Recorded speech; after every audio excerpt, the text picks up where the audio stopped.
Hola amigos, ¿cómo están? Mi nombre es Roger Aracaki y nos encontramos en el programa Con Destino A. Y el día de hoy tengo un súper invitado y aquí está, es Flavio Solórzano. Flavio, ¿cómo estás? ¿Cómo estás? Gusto en conocerte, Roger. ¿Cuánto tiempo nos conocemos, Flavio? Olvídate. Guasu, ¿cuánto será? 20, para los que no saben, por lo menos unos 24 años nos conocemos. Una nada, pues, ¿no? Estamos jóvenes todavía. Un almuerzo. Un almuerzo. Lo que dura un almuerzo, un buen almuerzo.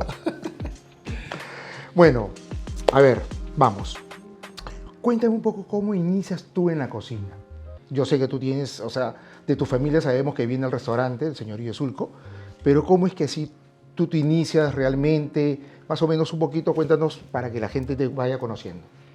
Mira, justo hace 3 días, Facundito, mi hijo, que bueno, ya muchos lo conocen porque es famosísimo cocinando, lo llevo al restaurante porque ya me ayuda, ¿no? El otro día he estado cargando y todos impresionados porque ya con sus 8 añitos, primera vez que lo ven cargar y cargó una alfombra de un lado para otro, ¿no? Muy bacán.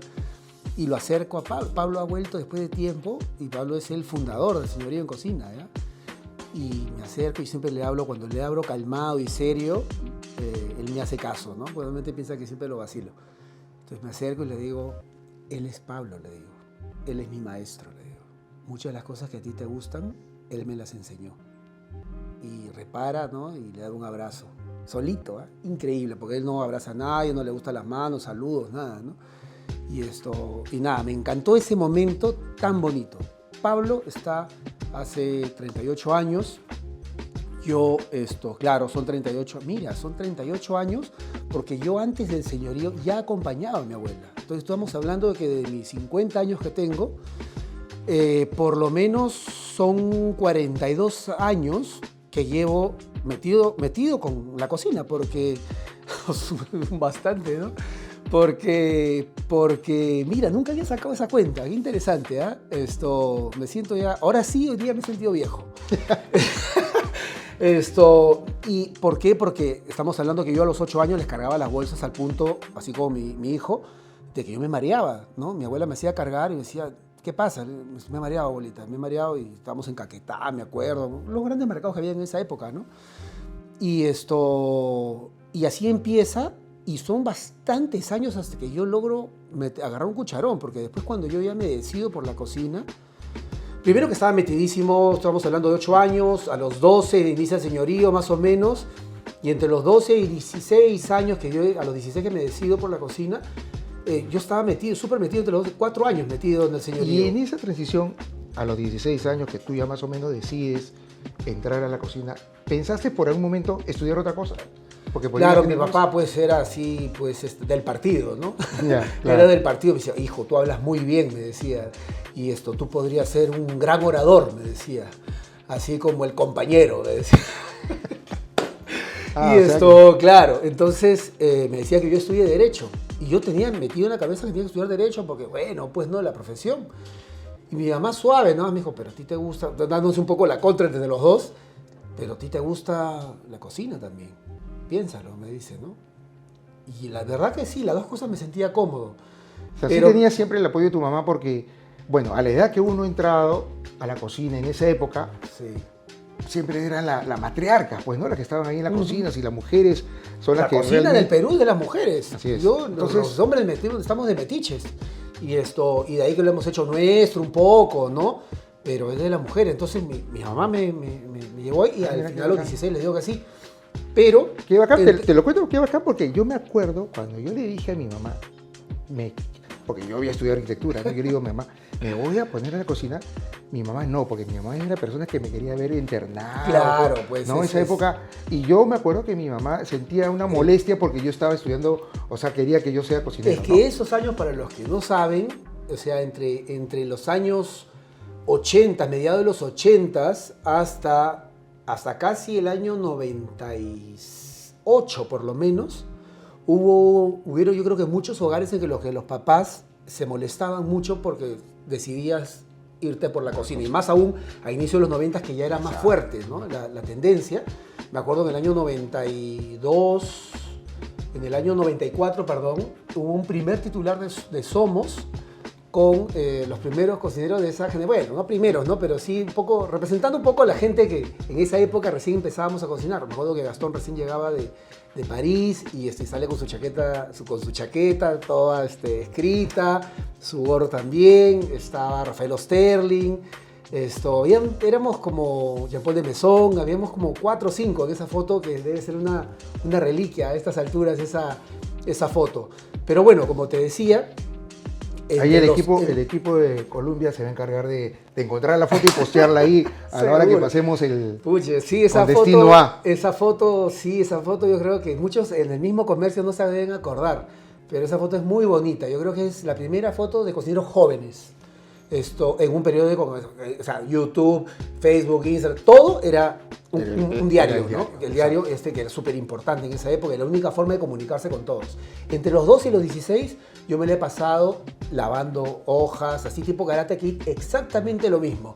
Pulir, encerar, igualito, o sea, lavas, escoges, entregas. Nunca pude agarrar un cucharón hasta que mi abuela, más o menos a los 17 años, o sea, estamos hablando de 7 más 2, 9 años ayudándola, y recién, después de 9 años, pude agarrar un cucharón y preparar algo. Prácticamente una enseñanza nipona. Sí, pero es que sí, muchos pensamos que no, aquí en el Perú todo así nomás, ¿no? Pero no, o sea, había mucha disciplina en esa época, y mi abuela era un sargento en la cocina. Muchos piensan, sí, pero las mujeres eran en otra época, porque eran medias mamás. Mi abuela trabajaba 14 horas diarias. Y eso yo no lo veo ahora, o sea, ahora son 8 y si me quedo media hora como es, ¿no? Me están esperando en mi casa y me tengo que ir, no, pero hemos quedado, no, olvídate. O si le dices 2 horas más, al día siguiente realmente no vienen.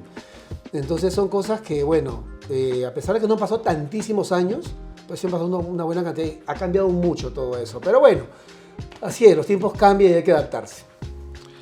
Qué bien, Flavio. Y de ahí, quiero saber un poquito... ¿Cómo llegas a la parte de la docencia? Que prácticamente yo también recuerdo hemos iniciado juntos, pero ¿cómo fue lo tuyo? Mira, yo estoy casi seguro que es por lo siguiente. Como mucha de la cocina peruana no estaba en las escuelas, todo lo que me enseñaba mi abuela, y lo que pasa es que también que el señorío no es solamente la cocina de mi abuela y de mi mamá. Para mí el señorío de Sulco era como un centro de investigación y desarrollo. Algo suena muy bonito hoy por hoy, ¿no? Pero desde el 85, que empieza ya a cocinarse un poco el proyecto, han pasado N cocineras y cocineros por el señorío, acompañando a mi abuela y enseñándole a ella también muchas cosas y dejando sus enseñanzas. O sea, muchas de las cosas que hay en el señorío son resultado de muchos cocineros viejos, vamos a llamarlo más simple. Capísimos, muchos con eventos muy grandes, atendiendo a presidentes, trabajando en embajadas, trabajando en grandes restaurantes y dejando todas sus enseñanzas. Pero ya me olvidé lo que me estabas preguntando. ¿Qué me decías? ¿Cómo dices el paso a la docencia? Claro, ahorita, entonces, a lo que yo te he preguntado, me he acordado también cómo es que nos conocemos. Todo eso yo lo he ido capitalizando y me acuerdo que había una mesita en la cocina fría del restaurante chiquito donde mi abuela le gusta. Porque bueno, pues estaba gordita que tenía que sentarse en un momento, mi abuelita, ¿no? Entonces ahí aprovechaba y me sentaba con ella, pero yo aprovechaba también esa mesa para escribir todo lo que me enseñaban, porque en esa época la compu recién se daba, ¿no? Entonces todos los tenía escritos, yo tenía archivadores así de altos, todos con mi letra y apuntando todo lo que me enseñaban, ¿no? Entonces todo eso lo organicé y luego lo sistematicé para poder transmitir a la gente en cocina y a los chicos nuevos que iban ingresando. Y luego, por el otro lado, en algún momento me invitan, me acuerdo, en el año mediados de los 90 a Utilísima, ese programa que estaba de moda en Canal 4 América, y iba a cocinar, yo muy chiquillo iba a cocinar y bueno, y yo creo que ahí es un poquito que me vieron, bueno, de repente esa capacidad de compartir sobre todo y de forma muy ordenada, muy clara, el procedimiento de muchas recetas. Ahí es que a inicios del año 2000 me llaman y comienzo a dictar, ¿no? Entonces, y además lo tenía todo organizado, ¿no? Además, Entonces, uno inicia, la verdad, la parte de docencia como cocinero, más que como docente, ¿no? Más que pedagogo. Porque creo que en el camino vas aprendiendo el tema de la pedagogía con las capacitaciones que uno va teniendo, pero es muy cocinero. Por eso que de repente, pues, cuando uno habla del docente y de cocina y que es como un sargento, ¿no? Exacto. Porque realmente nos formaron de esa manera, como tú lo dices, ¿no? Que tu abuelita era así, que era como un sargento, y así nos criaron, y así comenzamos, creo yo, esa etapa de docentes con ese tipo de formación militar, ¿no? exacto, sí, pues. Pero bueno, así fue como inicié y luego todo el tiempo, mira, yo pensaba, me acuerdo que tenía un amigo que trabajaba conmigo y yo le decía, mira, ordeno esto bien y de ahí continuamos con esta otra parte. Y hasta ahora sigo. Y es algo que yo digo, nunca lo voy a dejar porque así sea un día a la semana, porque creo que el contacto con, o sea, no sé, una cosa ahí que tengo como que me gusta saber que los nuevos cocineros que se van formando están, no sé, no quiero decir lo correcto, ¿no? Sino, pero como que tener contacto con los cocineros que se están formando para ayudarlos lo más que se pueda, ¿no? Entonces, antes podía 4 días a la semana, 5 días a la semana, un rato, pero ahora solo puedo muy poco, pero igual estoy, así sea un ratito. Y no quiero perder ese contacto con los jóvenes valores que hay en la gastronomía y que algo yo creo que se les puede aportar, ¿no? Además, la cocina peruana sigue en ese proceso de escribirse, porque mucho del conocimiento está flotando, pero no aterriza en textos, ¿no? Hay muchos recetarios, pero no hay muchos libros. Entonces eso creo que es súper necesario. En eso yo creo que estamos recién iniciando un camino como el que la cocina francesa lo hizo hace más de 300 años, ¿no? Entonces entendamos que, por ejemplo, el ceviche no es uno solo, hay muchas formas, y por eso es que es patrimonio cultural y material de la humanidad. Hay muchas formas de hacer ceviche y tienen que conocerse. Hay ceviches, el lugar que para mí es el templo del ceviche, que es Piura, y hay ceviches en Piura que llevan tomate. Y para un limeño, que pegaría un grito al cielo porque lleve tomate. Y es normal, ¿no? Entonces uno va entendiendo pues que de Piura hacia arriba hasta México hay muchas cosas que se parecen, ¿no? Y eso agarra Piura y el tomate está presente en todo eso, ¿no? Por ejemplo, entonces hay que conocerlo y respetarlo y no solamente quedarnos con una idea clara o local de lo que es un plato, ¿no? Por eso estamos, para eso estoy acá y a mis chicos, por ejemplo, en Colombia, siempre los inculco, ¿no? Y en tele cuando salimos, que todavía, bueno, estamos vigentes en televisión, eso lo comparto, ¿no? Y aparte del tema de la docencia también, cuando hemos nosotros iniciado, es como poder también sociabilizar y conocer a más cocineros, ¿no? Porque yo me acuerdo, cuando yo te conocí a ti, ha sido una escuela que yo entraba, y ahí he conocido pues a Jorge Samayoa, a Luis Herrera, varios chefs más, y es como que ya nos conocíamos e íbamos armando toda esa movida de esta cocina que hoy en día se conoce acá en Lima, pues, ¿no? Así es, así. Sí, fíjate que yo ya siento que tengo alumnos que ya ni siquiera los puedo ver como exalumnos. Los veo como cocineros cuajadísimos, Así es. capísimos, y los veo de igual a igual. Algunos han avanzado rapidísimo, otros un poco más, pero o sea, hay gente muy capa actualmente que han sido alumnos y que yo los veo, ya los tratamos de igual a igual. Eso es. Yo te cuento una anécdota que, mira, yo la verdad que en Lima, en la época que yo ya estábamos dictando clases y que a veces uno pues siempre dicta en un sitio, en otro sitio, yo dejaba mis CVs en todas las escuelas de cocina. Y no era porque quería trabajar por todos lados, sino era un poco como para entrevistarte y conocer al dueño de la escuela o conocer a los profesores, a los docentes que estaban en ese momento para tener ese networking en algún momento, ¿no? Exactamente. Sí, ahora, y claro, y haber conocido y seguir conociendo chicos que luego lo ve por otro lado, se siguen abriendo puertas, no sé, te es mucho más cercano al mundo, ¿no? Eso es, creo. Estamos hablando de la plana del tema de docencia. ¿Cuántos años ya de docencia? Igual que yo. Un poco más de 20 años, como, ¿no? 20, Estamos así. como 22 años más o menos, sí. ¿Alguna anécdota, algo que te acuerdes con los alumnos o alguna clase en especial que hayas entrado y no sé? Bueno, hay muchísimas, hay muchísimas. Bueno, hasta el día de hoy ya quedan como anécdotas porque yo siempre digo que lean, ¿no? Que se preparen, porque en mis clases son solamente 2 hojitas y les digo 2 paginitas nada más, en las que están las recetas. Yo les digo, ahí hay 1000 cosas que averiguar, que yo no se las voy a dar. Las fuentes están, mira, yo me gasté mi primer sueldo. Ahora vos dices que va a subir el sueldo, pero digamos que ahora creo que está 1050 el sueldo, ¿no? A mí me costó 430 soles un libro de cocina. Como que cueste ahora 1050 soles, así eran de caro los libros, y me gasté todo mi sueldo en mi primer libro que compré. Entonces, por eso que yo llevo, siempre digo, infórmense. En esta clase hay 4 o 5 técnicas que tienen que averiguar. Aparte que hay preguntas que se van a generar.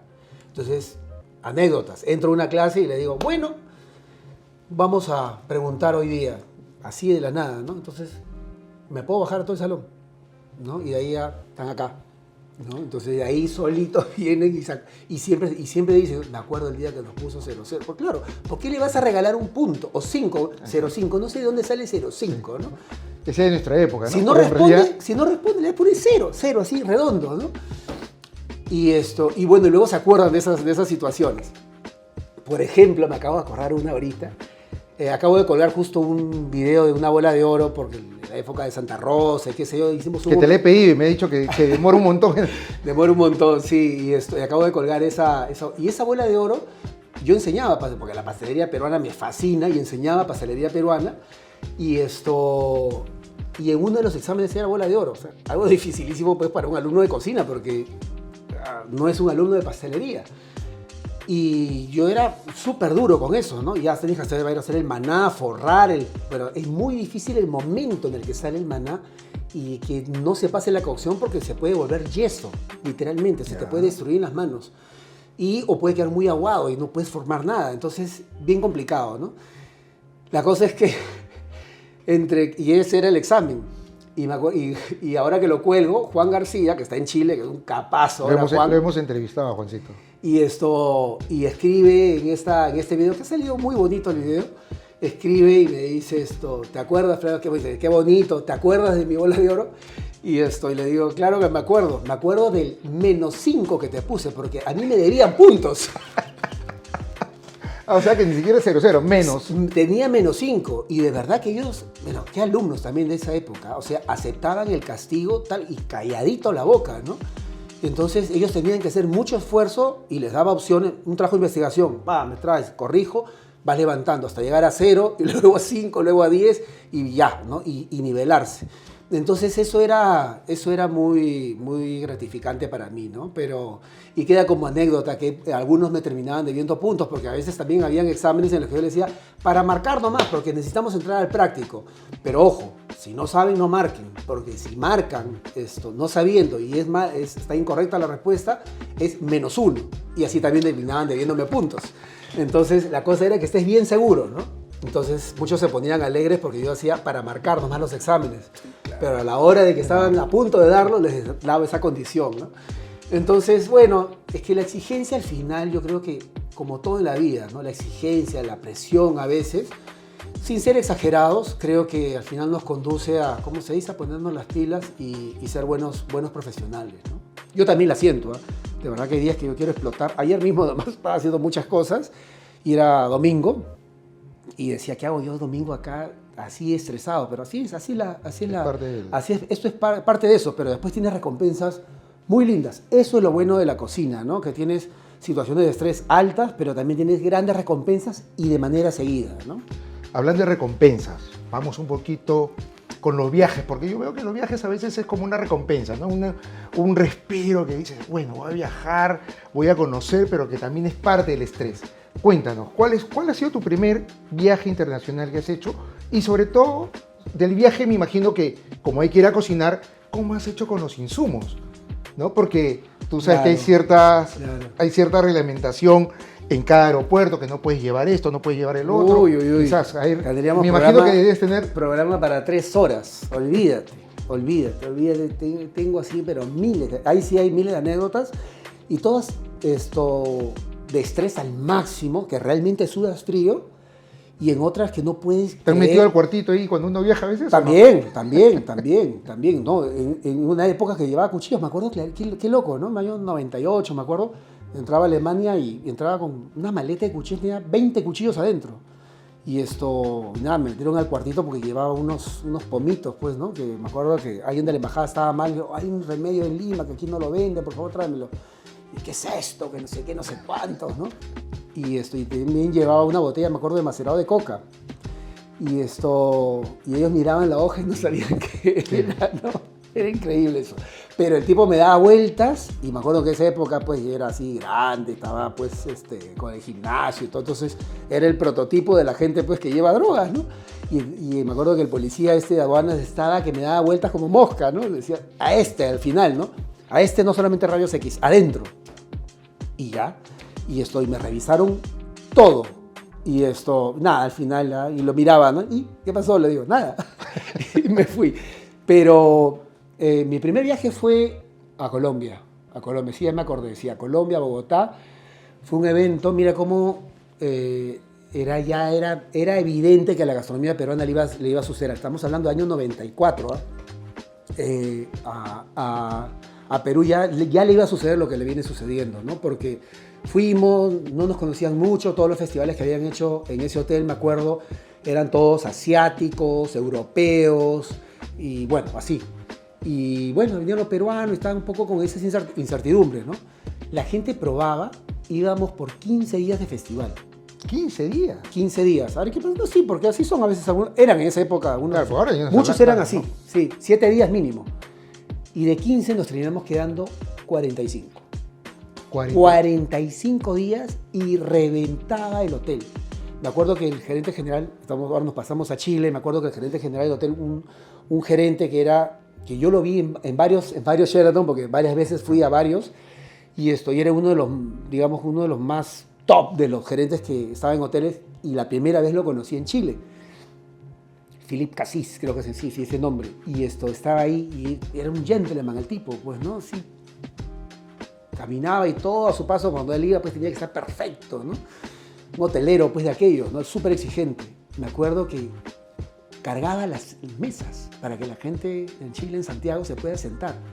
Y rompía con todos los protocolos de hotelería, Claro. porque pasábamos la mesa en medio del salón, Sí. porque la gente en Chile decía, ¿nos sentamos o nos sentamos? O sea, nos sientan donde sea, pero nos sientan, porque nosotros tenemos que comer esta comida. A la entrada, afuera del restaurante, ahí puso la mesa y la gente se sentaba. O sea, fue una locura eso. En Colombia también, por supuesto. Ahora ya ves la cantidad de restaurantes que hay en Colombia y la cantidad que hay en Chile. Y en esa época solo estaba el otro sitio, de Emilio Pesquera. Y ahora hay cuántos restaurantes peruanos, ¿no? Y me acuerdo que Emilio también llegó al hotel, entró a la cocina porque lo invitábamos, todo, además un capazo. Y me dijo, no le vayas a poner nada con ajo ni culantro. Uy, ya fue, le dije, porque llevamos 15 días de evento y mira, ajo, pero durísimo, y culantro picado casi a todo. Sí, le digo, ajo hasta crudo, le digo, en alguna salsa con aceite, va hasta crudo, le digo. Y se agarraba la cabeza y decía, pero es que ya, pues ya estaban queriendo probar más y todo lo aceptaban los chilenos, ¿no? Entonces, bien, y de ahí hasta, por ejemplo, en Taiwán, nos fuimos hacia la segura, porque Taiwán, por ejemplo, es uno de los lugares en los que me he sentido más lejos que nunca de Perú.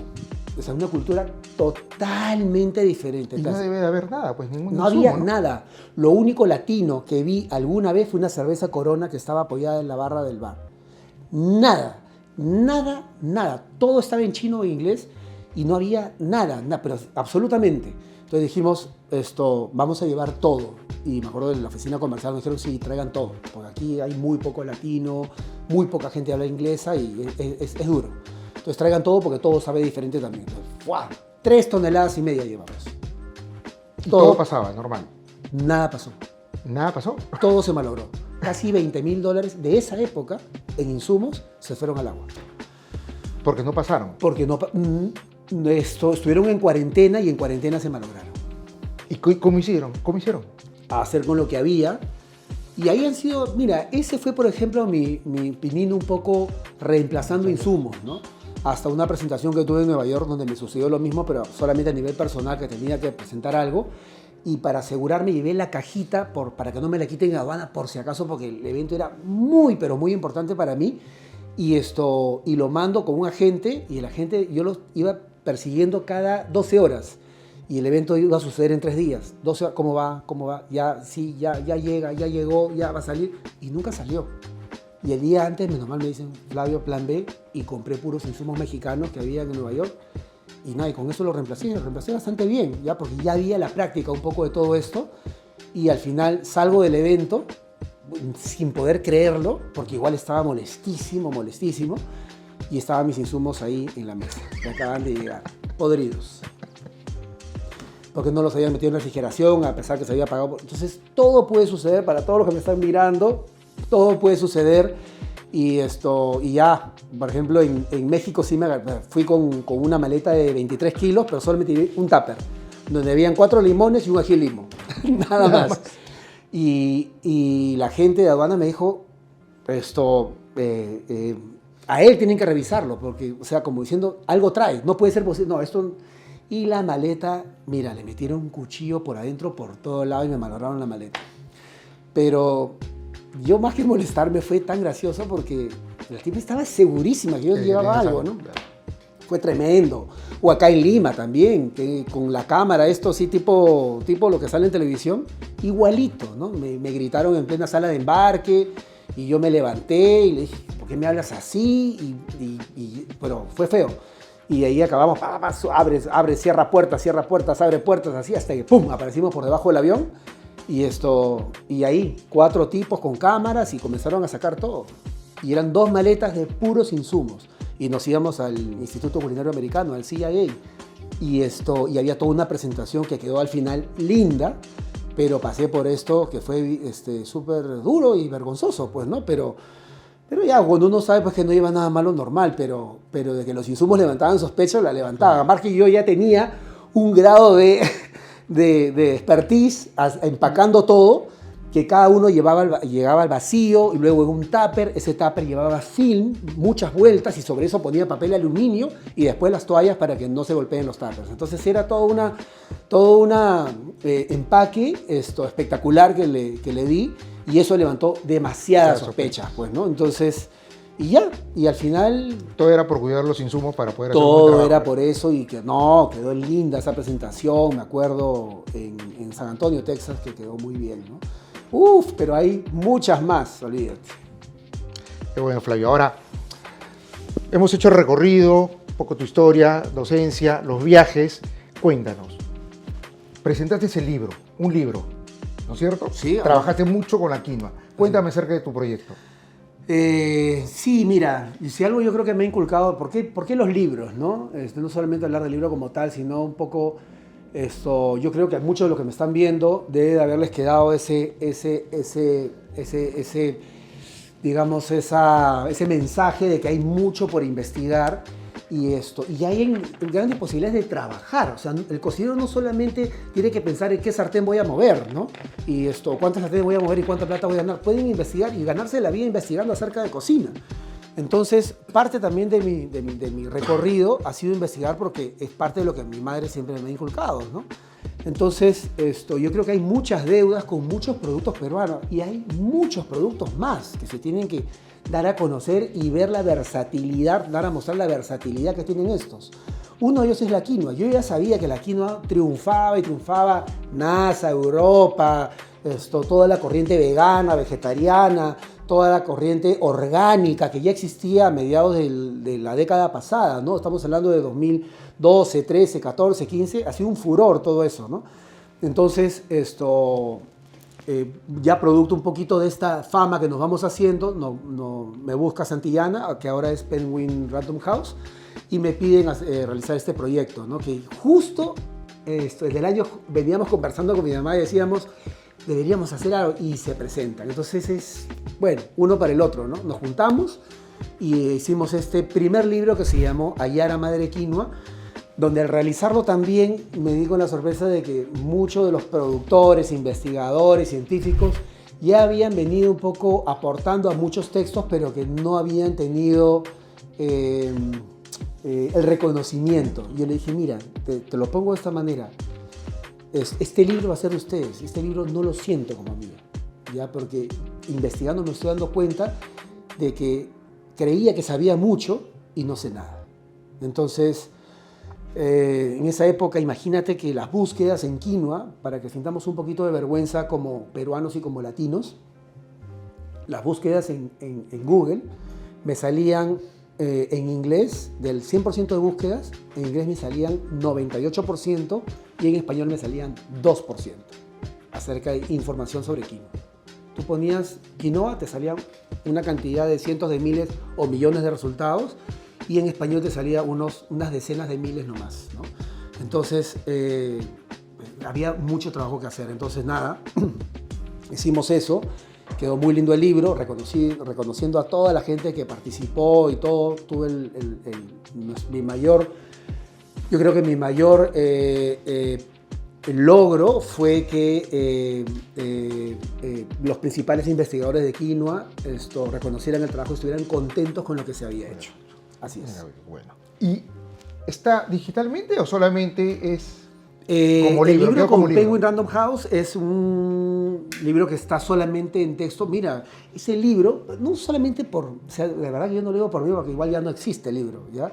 Ese libro empezó costando 250 soles y acabó costando 380, ese libro. Imagínate, era increíble la pegada que tuvo ese libro. Pero luego hicimos Granos Andinos en la Cocina. Y Granos Andinos en la Cocina sí fue un trabajo con la doctora Ritva Repo para un proyecto de la Comunidad Europea que se llama Protein to Food, que busca proteínas de origen vegetal de alto valor biológico, o sea, comparado a la carne, la leche, el huevo. Y eso tiene Perú cantidad, ¿no? Entonces con eso se podría mejorar mucho la alimentación de mucha población vulnerable en el Perú. Y ese libro también tuvo un acercamiento fuerte a estar en los primeros lugares dentro del Gurman, ¿no? Que son la premiación de libros a nivel mundial. Y este libro lo pueden descargar si gustan. Vamos a hacer el Charria Libro, que es gratis. O sea, el libro cuesta como 200 soles, pero lo pueden tener gratis y está en Fábrica de Contenidos. Y está en Fábrica de Contenidos y ahí está el link para que lo puedan descargar. Y el libro es maravilloso, agarra de todo y son los 4 granos que se tratan ahí. Qué bueno, qué bueno. Cuéntanos, para ir cerrando un poquito ya el tema, ¿qué le dirías a todos los alumnos que están cursando cocina o a aquellas personas que quieren estudiar cocina? Mira, decirles que la carrera es dura, que se fije un objetivo, ya lo he escuchado, eso es verdad, sí es verdad. O sea, no quiero decir que no, mira, no. O sea, es verdad totalmente que es una carrera muy dura, pero tiene muchas recompensas, como ya lo dije. El tema de trabajar ya más adentro, el tema de trabajar, porque hay mucho trabajo intelectual, pero también hay trabajo práctico. Y en la práctica no solamente es el picado, cortado y salteado de cosas, pero el trabajar con insumos y que tus 5 sentidos estén activos cuando el momento de cocinar, yo creo que te hace un profesional. O sea, es muy difícil aburrirse de la cocina. Al estar presente todos tus sentidos, yo creo que es casi imposible decir eso no es para mí, ¿no? Cuando ya al inicio has tenido un cierto gusto por. Pero sí, también les diría de que hay múltiples posibilidades en las que se pueden desarrollar, que ya lo he dicho hace un momento, ¿no? No solamente se imaginen sarteneando en un hotel o un restaurante, viajando de repente por alguna parte del mundo. La cocina también, como dije, puede ser investigación, pueden dedicarse solamente a la parte estética de la cocina. Si son así obsesivos con las cantidades y los números y todo ello, tienen también posibilidad de trabajar en empresas de catering, ya sean para aviones, ya sean para hospitales, para muchas cosas. La cocina se relaciona hasta la política se relaciona a la cocina, ¿no? Todos necesitan de la cocina, los ingenieros de industrias alimentarias, los biólogos, muchas profesiones terminan necesitando del cocinero para enriquecer y llenar de ideas locas lo que vienen haciendo en un formato súper cuadriculado, ¿no? Entonces, lo digo porque me ha tocado trabajar con muchos ingenieros y te sientas así en una sala como esta con 8 personas que tienen todos los estudios habidos y por haber, y nombres y títulos, pero sin embargo tú, habiendo tocado quizá 10 veces más variedad de insumos que ellos, te hace una persona, un ser con mucha sensibilidad, ¿no? Y con muchas ideas que aportar a cualquier proyecto o cualquier trabajo que nos venga. Entonces, a esto también pues hay que decir que durante los estudios no hay que quedarse solamente con el estudio como tal, sino hay que practicar, hay que buscar leer, hay que buscar estudiar muchas cosas, y terminando, yo creo que no acaba ahí, porque normalmente los estudios pasan entre los 2 o 5 años, pero por lo menos dedicar unos 8 años o 10 años a trabajar y estudiar para ser profesionales completos en esta profesión, vale la redundancia. Y nada, eso es un poquito lo que les recomiendo a todos. Siempre lo recomiendo a todos los chicos que están conmigo en escuela. Y nada, y suerte con ellos. Bueno, muchísimas gracias, Flavio. Y este ha sido un capítulo más de Con Destino A, aquí de la Escuela Columbia. Muchísimas gracias. Chao.